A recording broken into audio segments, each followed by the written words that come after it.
వెరుగట్టు మండలం కంబర్లో చేశారు కూర్చొని. దేనికి అరెస్టులు దేనికి?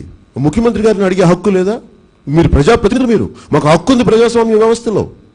తెలుగుదేశం పార్టీని సపోర్ట్ చేసేందుకు నన్నే నిలదీస్తున్నారు. నువ్వు చేయమని చెప్పి చేశాం, మరి నువ్వేం చేస్తావు? నన్ను తిడుతున్నారు, నేను ఎందుకు భరిస్తున్నాను? ఇది ప్రజాస్వామ్య వ్యవస్థ, వాళ్ళకి హక్కు ఉంది.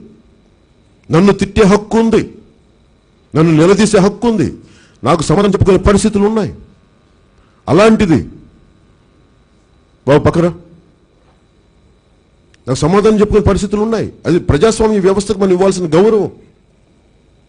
అలాంటిది ఒక మంత్రినో ముఖ్యమంత్రినో నిలదీసి మీరు కోపపడతాను బుల్డోజ్ చేస్తారంటే ఎట్లా? అది అరే ఇల్లు వాకిళ్ళు పోయినాయి. ముఖ్యమంత్రి గారి ఇంట్లో ఒక రోజు కరెంటు పోతే ఎలా ఉంటుంది ఉంచుకోమని చెప్పండి. వాళ్ళ మనవాళ్ళకి పిల్లలకి దొంగలు కొడుతుంటే ఎంత అన్యాయంగా ఉంటుంది. ఆ బాధతో ఒక మాట అంటారు ఎక్కువ, నన్ను తిడతారు చాలామంది. ఆ బాధ పడాలి. మరి నువ్వు నాయకత్వం తీసుకుని పడాలి, కొంత భరించండి. మా నాయకులు కూడా అదే చెప్తాను, కొంత ప్రజలు తిడతారు, భరించండి. ఎవరు చెప్పుకుంటారు మరి వాళ్ళు? నువ్వేం చేసావంటారు? నన్ను తిడతా, తిట్టండి, తిట్టండి.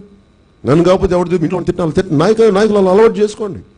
వాళ్ళ కోపం తాపాలని భరించండి. కొంత వాళ్ళకి అర్థం చేసుకుంటారు మమ్మల్ని. ఎందుకంటే కోపం ఆవేశం చెప్పిన ఎవరికి చెప్పుకుంటాం? సొంత వాళ్ళకి చెప్పుకుంటాం, బయట వాళ్ళకి చెప్పుకో. బయట తిడతాం.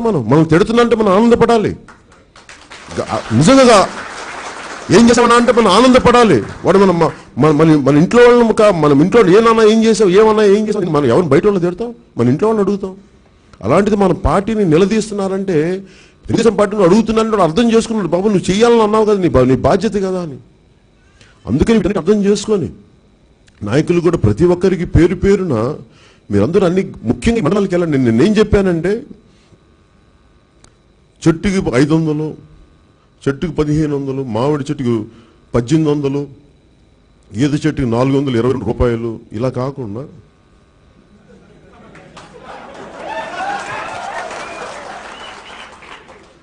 ఆల్రెడీ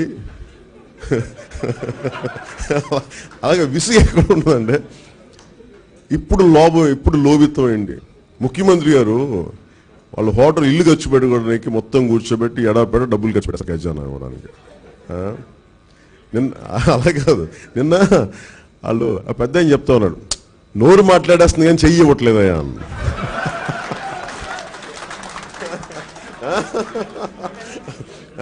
ఆయన మంచి మాటలు చెప్పాడు. తెలుగుదేశం పార్టీ ఏం చేస్తుంటే ఆయన ముఖ్యమంత్రిగా నోరు మాట్లాడాల్సిన చెయ్యవద్దు గబుక్కుని. ఎందుకంటే చెయ్యి లేకపోవడం కాదు, పాపం వాళ్ళు 2 ఇప్పుడు జేబులో కాయిన్లు పెట్టుకుంటాం. అలాగే జేబులో కాదు, మన జేబులో గుప్పిడి నాణాలు వేసుకున్నాం. జేబులో గుప్పిడి నాణాలు వేసుకొని ఏం చేస్తాం? అన్న డబ్బులు ఇవ్వంటే నీకు బాగా మా డబ్బులు తీసుకురావని ఇట్లా జేబులో వేసి గుప్పిడిలో ఇస్తాం. ముఖ్యమంత్రి గారు 2 ఏళ్ళు వస్తాయి, 2 ఏళ్ళు ఎన్ని వస్తాయి? ఇలా తీస్తే ఒకడొస్తుంది, మాట మాట్లాడుతుంది, చెయ్యి ఒకటే ఇస్తుంది. కానీ మన మాట, మన గుండె మొత్తం జనసేన దారాలను తీసుకో. ఎంత కావాలి? ఎంతగా అంటే ఇది ఎవరి సొత్తు? ఇది ముఖ్యమంత్రి గారు హెరిటేజ్ అమ్మిన సొత్తు కాదే. అది మీరు బ్యాంకులో భద్రంగా దాచుకోండి, దాని మీద ఇంట్రెస్ట్ FDలు ఇచ్చుకోండి, బాగుంటుంది. మీ అబ్బాయి గారికి మంచి పెద్ద సైకిల్స్ కొని పెట్టండి, ఆయన తిరగమని చెప్పండి. నాకు ఇష్టమైంది ఏంటంటే హుషులు నాకు ఉంది. ముఖ్యమంత్రిగా మన ఏమంటుందని లోకేష్ గారు ఇక్కడ సైకిల్లో తిరగాలని నేను కోరుకున్నాను. శ్రీకాకుళం జిల్లా మొత్తం తెలుస్తుంది, ఆయన కష్టాలు తెలుస్తుంది. ఇది సైకిల్ పంచైపోతుంది, ఎందుకంటే దారికి అన్ని చెట్లు పడిపోయింది, రిమ్ముంగిపోద్ది. నేనేమన్నానంటే నేను ఎంత వెళ్ళి మాట్లాడుతుంటే నాకు అర్థం కాలే. చెట్టుకు 1500 అంటారు.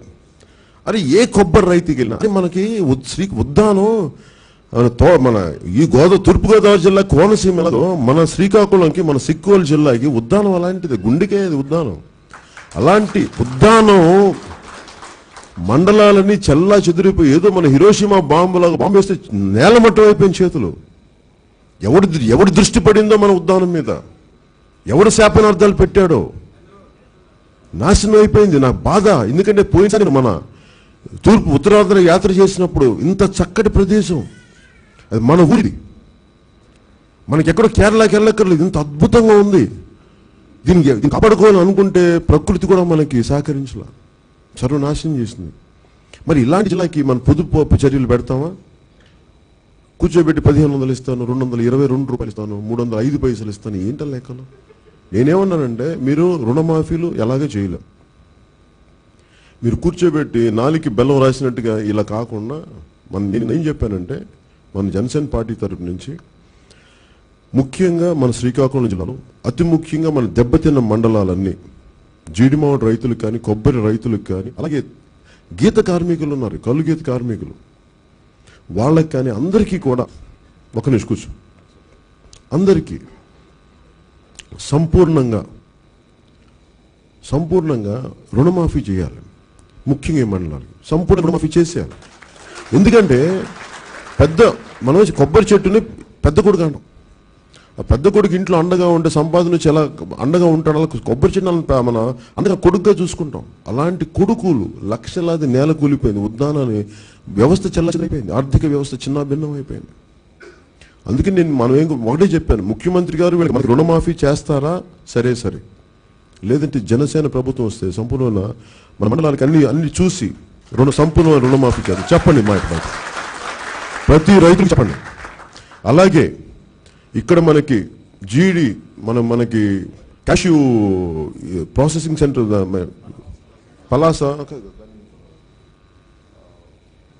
క్యాష్యూ బోర్డు ఇక్కడ మనకు కావాల్సింది, నేను లాస్ట్ టైం అనుకుంటున్నాను, క్యాష్యూ బోర్డు లేదండి, కోకోనట్ బోర్డు లేదండి.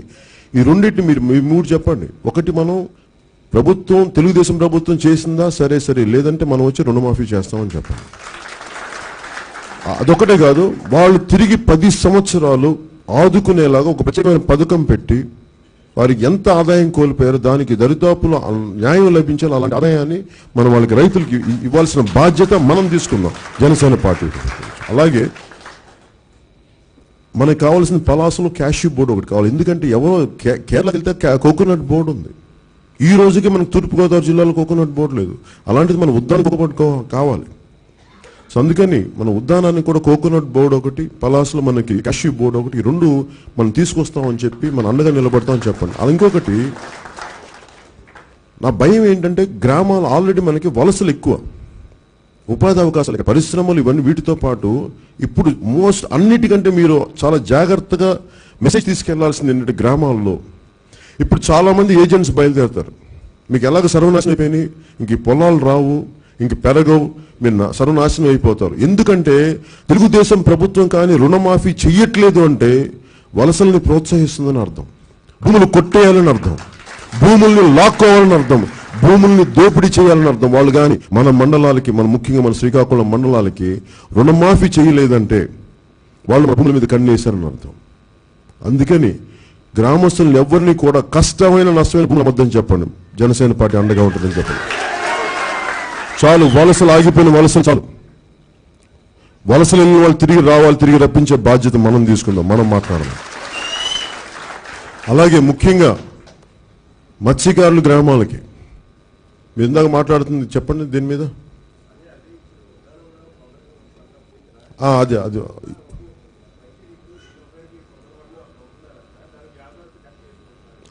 చెప్పు. ఇవన్నీ ఇంకా పార్ట్ అండ్ పార్సల్. ఇంకా మనకి జరిగిపోయిన డ్యామేజ్ చెప్పాను కదా, శవాలు మీ పడితే రాబందులు బోళ్ళు అన్నీ వస్తాయి. శవాలు పడగానే ఏం చేస్తారు, రాబందులు అన్ని తోడేళ్ళు నక్కలు అన్ని పీకుతుంటాయి. మన చావుల మీద, మన బాధల మీద వస్తాయి, దాని మీద పట్టించుకోవాలి. ఇదేంటంటే జరిగిన డ్యామేజ్ జరిగిపోయింది. ఇప్పుడు దీన్ని మనం ఫ్యూచర్ లాగాలి. నిన్న ఒక్కరోజు మాట్లాడుతూ ఉంటే ఎందుకు చెప్పారంటే, ఉద్దానం నుంచి కానీ శ్రీకాకుళం జిల్లా యువత చెప్పింది, మాకు 25 కేజీలు బియ్యం వద్దు, 25 సంవత్సరాలు ఫ్యూచర్ కావాలి మాకు. 25 సంవత్సరాలు వెనక్కి వెళ్ళిపోయాం. ఒక చెట్టు వచ్చి నిలదొక్కుకోవడానికి 15-20 సంవత్సరాలు పడుతుంది. అన్నిటికంటే నమ్మకం పోయింది. ఈరోజు జనసేన వెళ్తుందంటే మనమేనా ముఖ్యమంత్రులు, మనమేనా ఎమ్మెల్యేలు, మనకైనా ఎంపీలు ఉన్నారు, లేదు. భరోసా ఇస్తే నేను చూసి నమ్మకం వస్తుంది. ఎవరు ఎందుకు మాట్లాడతారు, జన సైనికులు ఎందుకు వెళ్తున్నారంటే మిమ్మల్ని చూస్తే నమ్మకం వస్తుంది మాకు. మిమ్మల్ని అంటే చీకట్లో కూడా చిన్న వెలుగు, వాళ్ళ సెల్ ఫోన్ లైట్లు ఎందుకు చూస్తున్నారంటే వాళ్ళకి ఆత్మవిశ్వాసం వస్తుంది. మాట్లాడేవాళ్ళు ఎవరు, ఓదార్చే వాళ్ళు ఎవరు లేరు జనసేన. ఎందుకంటే మీరు డబ్బులుగా ఆలోచించకండి. ఎవరి జేబులు డబ్బులు, కోట్ల మంది జేబులు డబ్బులు ఎక్కడ, జేబులు అంత డబ్బులు ఉంటాయి ఎవరి దగ్గర పెట్టడానికి. మనం ఏమంటామంటే ముఖ్యమంత్రి గారి నిధులు ఈ రోజుకి మీరు ప్రధానమంత్రి గారి దగ్గర అడగచ్చు కదా, గట్టిగా మాట్లాడాలి కదా. మీరు కూర్చోబెట్టి ప్రధానమంత్రి గారి దగ్గర మాట్లాడాలి, మాకు సమస్యలు ఉన్నాయి, మేము తీసుకెళ్తాం, మనోహర్ గారు మేము తీసుకెళ్తాం, ప్రధానమంత్రి గారి లెటర్ రాద్దాం. ఎందుకు మాకు ఇంత నిర్లక్ష్యం మా శ్రీకాకుళం జిల్లా మీద? మీకు ముఖ్యమంత్రి గారితో గొడవలు ఉంటే ఆయనతో గొడవ పెట్టుకోండి. శ్రీకాకుళం జిల్లా మీద కోపం చూపిస్తానంటే ఎట్లా? ఎవరికి తెలియదు, బయట పేపర్లు చెప్పాలి కదా. ప్రధానమంత్రికి కూడా తెలియాలి. నేను ఒకటే లాజిక్ అడుగుతున్నాను. ప్రధానమంత్రికి తెలియాలి అంటే నువ్వు పేపర్లు ఇవ్వాలి కదా. గవర్నర్ గారి చేత కితాబులు పిచ్చుకుని సరిపోద్దా? నాకు ఫస్ట్ టైం గవర్నర్ గారి మీద కూడా ఇబ్బంది అనిపించింది. ఒకసారి గవర్నర్ గారు తిరగాలి. ఇక్కడ బాగా చేస్తుంది తెలుగుదేశం గవర్నమెంట్. మీరు వచ్చి తిరగండి ఒకసారి, అప్పుడు తెలుస్తుంది బాధలు. 10 రోజులు కరెంట్ లేదు, మీరు 10 రోజుల ముందు మీరు కితాబు ఎలా ఇచ్చేస్తారు గవర్నర్ గారు? నాకు అర్థం కాల. నాకు ఇబ్బంది అనిపించింది అన్నమాట. తిరగాలి ఇక్కడ బయట. అందుకే నేను కోరుకుంటుంది కూడా ఏంటంటే, మనం అండగా ఉన్నాం. శ్రీనిబాబు గారు ఉన్నారు, దీనికి సంపూర్ణ బాధ్యతలను తీసుకెళ్ళమని చెప్తున్నాను. ఎందుకంటే చాలా ఇబ్బందికరమైన పరిస్థితి. అనేక గిరిజన గ్రామాలు ఉన్నాయి.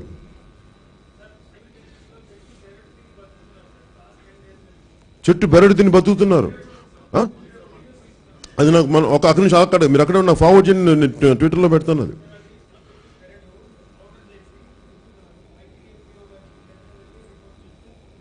మీరు ఎక్కడ ట్రైబల్ గ్రామాల నుంచి వస్తున్నారు, మీరంతా అక్కడే ఉన్నారు. ఇలా మీరు ప్రతి గ్రామాలకి వెళ్ళండి. ఇప్పుడు ఒక్కసారి ఇంక ఇది యువత మేల్కొంటుంది. పెద్దలు కూడా నేను ఏం చెప్తున్నాను అంటే, ఒకసారి నేను మాట్లాడుతూ ఉన్నాను, ఈశ్వర్ అన్న కుర్రోడితో మాట్లాడుతూ ఉంటే, అలా మేము నువ్వు నీ గురించి మా వాళ్ళు నేను ఎటకారం చేస్తానంటే నమ్ముతారు నెమ్మదిగా బాబు, నేను భయపడకని ఆ పెద్ద ఆయన చెప్పాను. మాకు మీ దగ్గర నుంచి ఏం అవసరం లేదు, మేమేం తీసుకుంటాం, మాకు కొత్తగా మీరు ఏమి ఇవ్వగలరు. వాళ్ళకి ఏదో తపని పడుతున్నారు. 25 సంవత్సరాల ఫ్యూచర్ కోసం అడుగుతున్నారు. ఆ 25 సంవత్సరాల ఫ్యూచర్ కోసం జనసేన పార్టీ ఉంది. అందుకని మీరు అండగా నిలబడిన పెద్దలకు కూడా, మేము ఇక్కడ దోచుకుపోయేది ఏం లేదు మాకు. చెప్పాను, కథలో కూడా చెప్పాను, రష్యన్ కథలో. వాడు పొద్దున్న సాయంత్రం వరకు పరిగెడితే చివరికి మిగిలింది 6 అడుగులు గొయ్యే మిగులుద్ది. ఎంత తీసుకెళ్తాం ఇక్కడి నుంచి? భూమికి బాకీ ఉన్నవాళ్ళం మనం. ఇప్పుడు నిజంగా అనిపిస్తూ ఉంటుంది, ఇన్ని వేల కోట్లు దోచుకుంటూ ఉంటారు. దోచుకొని మంచి ఒక ప్రశాంతమైన సాగర తీరంకి వెళ్ళి అక్కడ కూర్చొని తుఫాను వెళ్ళిపోతాడు. 1000 కోట్లు ఎక్కడ ఉన్నాయి? నువ్వు పోయిన తర్వాత 1000 కోట్లు ఉంటే ఏంటి ప్రయోజనం ఏంటి? రాజకీయ నాయకులు రాజకీయ వ్యవస్థ, దోపిడీ వ్యవస్థను చూస్తే అలా ఉంటుంది. అచ్చెన్నాయుడు గారిని కూడా చూస్తే అనుకుంటే ఎందుకు ఇంత బెదిరింపులు? ఎవరు బెదిరిస్తారు మీరు? ఇది సిక్కోలు, మర్చిపోకండి. తిరుగుబాటు ప్రాంతం ఇది. మీరు కూర్చోబెట్టి మనుషుల్ని 10 మంది మనుషుల్ని వేసుకొని, కమిటీలను వేసుకొని బెదిరిస్తాం. వ్యవస్థని మీకు చిన్న భిన్నం చేస్తాం. మిమ్మల్ని ఆర్థికంగా మీరు ఎట్లా నలిపేస్తాం. యువతని అంత రెచ్చగొట్టకండి. ఎవడు భయపడేవాడు లేడే, ఎవడు లేడు ఇక్కడ. నలుగురు తెగిస్తే ప్రపంచ దిశానిర్దేశం మారిపోయింది ఒక దశాబ్దంన్నర క్రితం. అందుకని అలాంటి ఆశయం కోసం తెగిస్తే ఇంకా వాళ్ళు ఎంత బలంగా దిగిస్తారు. అందుకని ప్రతి మంత్రులు కానీ, ముఖ్యమంత్రి గారు కానీ, ప్రతి ఒక్కరు మీరు యువతని అనవసరంగా రెచ్చగొట్టకండి. వాళ్ళు అడుగుతుంది చాలా మామూలు విషయాలు, భవిష్యత్తు ఇమ్మని. బాబు జాబ్ అంటే వాళ్ళు కూర్చోబెట్టి మీరు అందరికి ఉద్యోగ అవకాశాలు ఎంత ప్రయత్నం చేయండి. కష్టం నాకు తెలుసు, మనం అర్థం చేసుకొని మాట్లాడగలం. అందుకని నేను మిమ్మల్ని కోరుకునేది కూడా, శ్రీనిబాబు గారికి కూడా, సుజాత గారికి కానీ, యశస్విని గారికి కానీ, రామచంద్రమూర్తి గారికి కానీ, దుర్గాప్రసాద్ గారికి కానీ, ప్రతి ఒక్కరికి పేరు అందరు దయచేసి, ఇక్కడున్న నాయకులందరికీ పేరు దయచేసి అన్ని ఎఫెక్టెడ్ మండలాలకు వెళ్ళండి, వెళ్ళి తిరగండి, వాళ్ళ బాధలు అర్థం చేసుకోండి. వచ్చే 1 నెల రోజులు తిరగండి, బాగా తిరగండి, తెలుసుకోండి. ఎందుకంటే అందరూ వెళ్ళిపోయి కానీ అందరూ కాళ్ళు చాపేసి కూర్చోవద్దు. ఇంకా తిరగండి. ఎందుకంటే నేను కాళ్ళు చాపుకొని కూర్చున్న వ్యక్తిని కాదు. నేను విపరీతంగా కష్టపడేవాడిని, విపరీతంగా తిరిగేవాడిని. మేము సుఖాల్లో బొగలాలసలు ఉండేవాళ్ళం కాదు. మేము వదులుకొని వచ్చిన వాళ్ళం. మేము మనోహర్ గారికి ఏం వ్యాపారాలు లేవు. పూర్తి రాజకీయ పొలిటికల్ డెమోక్రటిక్ ప్రాసెస్ మీద గౌరవంతో ఉండిపోయారు ఆయన. కూర్చోబెట్టి వ్యాపారాలు లేవు, నాకు ఏం వ్యాపారాలు లేవు. ఎందుకంటే నా సినిమాలు పెట్టుకుని యాక్ట్ చేస్తే కుదరదు. సంపూర్ణంగా టైం ఇవ్వాలంతే. నేను మిమ్మల్ని అడిగేది అంత టైం ఇవ్వమని నేను అడగట్లా. కనీసం ఎన్ని రోజులు ఇలాంటి విపత్కర పరిస్థితులు 2 రోజులు ఎక్కువ ఇవ్వండి, తిరగండి.